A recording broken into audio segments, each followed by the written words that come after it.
ઓમ શ્રી પરમાત્મને નમઃ. આપ સાંભળી રહ્યા છો આપણી યુટ્યુબ ચેનલ ધાર્મિક, એમાં આપ સૌનું હાર્દિક સ્વાગત છે. આજના વિડીયોમાં આપણે સાંભળવાના છીએ અધ્યાય 10 વિભૂતિ યોગનો શ્લોક ક્રમાંક 29. ભગવાને પોતાની વિભૂતિઓ વર્ણવવા માંડી છે તે આપણે આગળ જોઈએ. હવે આજે ભગવાન શું કહે છે, કઈ વિભૂતિઓનું દર્શન કરાવે છે તે આપણે આજના શ્લોકમાં જોઈએ. શ્રી ભગવાન ઉવાચ અનંતશ્ચાસ્મિ નાગાનાં વરુણો યાદસામહં પિતॄણામર્યમા ચાસ્મિ યમઃ સંયમતામહં. હવે આ શ્લોકમાં જે સંસ્કૃત શબ્દો આવ્યા છે એનો આપણે ગુજરાતીમાં અર્થ જોઈએ. નાગા નામ એટલે નાગોમાં, અનંત અનંત શેષ નાગ, ચ એટલે અને, યાદસામ જળચરોનો અધિપતિ, વરુણ એટલે વરુણદેવ, અહમ એટલે હું, અસ્મિ છું, પિતૃણામ પિતૃઓમાં, અર્યમા એટલે અર્યમા જે પિતૃ કહેવાય છે તે, સંયમતામ શાસન કરનારાઓમાં, યમઃ યમરાજ. હવે આપણે આ શ્લોકનું ગુજરાતીમાં ભાષાંતર જોઈએ તો શ્રી ભગવાન અર્જુનને કહે છે, હું નાગોમાં શેષનાગ એટલે નાગ અને સર્પ એ બે પ્રકારના સર્પોની જ જાતિ છે, અને જળચરોનો અધિપતિ વરુણ દેવતા છું, તેમજ પિતૃઓમાં અર્યમા નામનો પિતૃ તથા શાસન કરનારાઓમાં યમરાજ હું જ છું. રામસુખ દાસજીના વિવેચનો સાધક સંજીવનીમાં કંડારવામાં આવેલા છે. આ શ્લોકમાં રામસુખદાસજી શું કહે છે, શું સમજાવે છે આપણે સમજીએ. મહારાજ કહે છે, અનંત ચાસ્મિ નાગાના, શેષનાગ બધા રાજાઓનો રાજા છે. સર્પ પૃથ્વી પર રહે છે અને નાગ જળમાં રહે છે. આ જ સર્પ અને નાગમાં અંતર છે. એમની 1000 ફેણો છે શેષનાગની. તેઓ ક્ષીરસાગરમાં સદા ભગવાનથી સૈયા બનાવીને ભગવાનને સુખ પહોંચાડતા રહે છે. તેઓ અનેક વાર ભગવાનની સાથે અવતાર લઈને એમની લીલામાં સામેલ થયા છે. એટલા માટે ભગવાને એમને પોતાની વિભૂતિ તરીકે બતાવેલ છે.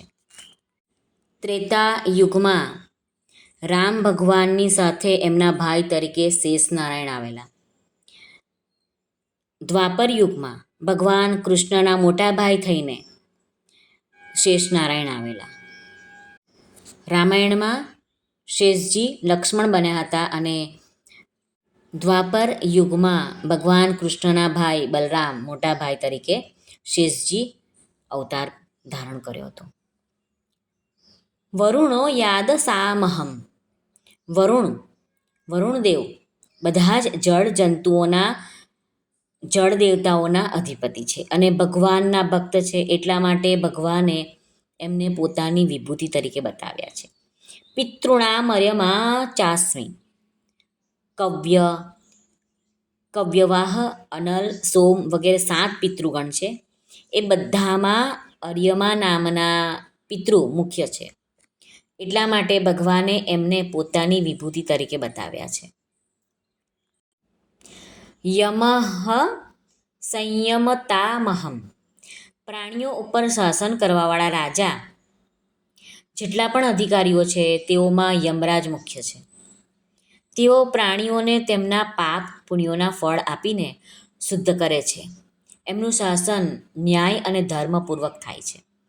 તેઓ ભગવાનના ભક્ત અને લોકપાલ પણ છે. એટલા માટે ભગવાને એમને પોતાની વિભૂતિ તરીકે બતાવ્યા છે.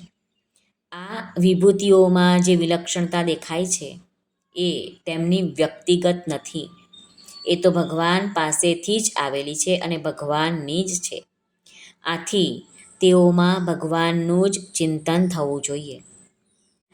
આગળ ભગવાને કહ્યું ને કે જે સારી વસ્તુ તમને દેખાય છે, તમારું મન જેમાં લોભાય છે, એ બધી જ વસ્તુઓમાં તમે મારી વિભૂતિ છે, ભગવાનનું આપેલું છે એમ જ સમજો તો તમારું કલ્યાણ નિશ્ચિત થઈ જશે. કારણ કે કોઈ પણ સારી વસ્તુમાં ભગવાનનું દર્શન કરવામાં આવે તો ભગવાનનું ધ્યાન આપોઆપ થઈ જાય છે.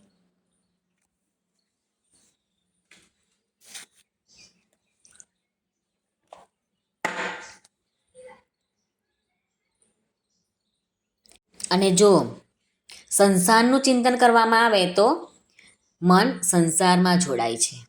આથી જે સારી વસ્તુ દેખાય છે એમાં ભગવાનની વિભૂતિ આપણે સમજવી જોઈએ. શ્રી કૃષ્ણ અર્પણમસ્તુ. સર્વને ભાવથી જય શ્રી કૃષ્ણ. રાધે રાધે.